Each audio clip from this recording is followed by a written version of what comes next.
Have you ever wondered why, after more than 50 years since the last Apollo mission, we still haven't gone back to the moon?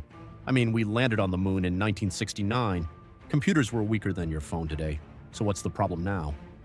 Well, the truth is, Artemis is going to the moon, but it's not as simple or as fast as people expect. Let's break it down. First, Artemis is not just another moon mission. NASA isn't trying to repeat Apollo, they're trying to build something much bigger. Instead of just landing astronauts and coming home, Artemis aims to create a long-term human presence on the moon.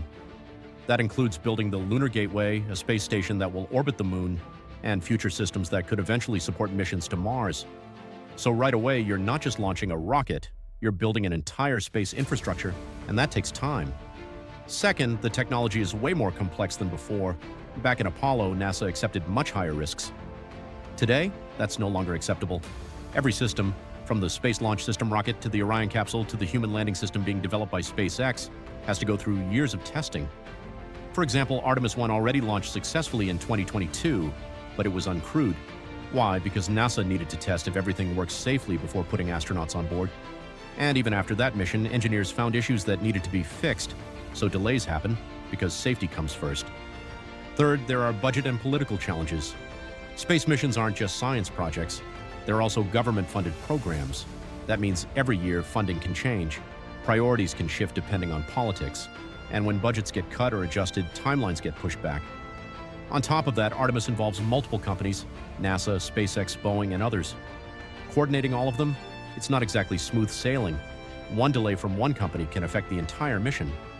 Fourth, landing on the moon today is actually harder in some ways. Apollo missions landed near the moon's equator, relatively safe flat areas. Artemis, it's targeting the lunar South Pole. Why? Because there's water ice there, which could be used for drinking water, oxygen, and even rocket fuel in the future. But that region is much more dangerous. It has deep shadows, extreme cold, and rough terrain, so NASA needs more advanced landing systems to handle those conditions. And finally, expectations have changed. During the space race, the goal was simple: beat the Soviet Union. Speed mattered more than sustainability. Now the goal is different. NASA wants to stay on the moon, not just visit, and building something that lasts will always take longer than something temporary. So, is Artemis not going to the moon? No, it is going. But it's being built step by step, carefully, slowly, and with a much bigger goal in mind. The real question isn't, why is it taking so long? It's this: are we finally doing it the right way? So this time, we don't just go back, we stay, and when that happens, the moon won't just be a destination anymore. It'll be the beginning of something much bigger.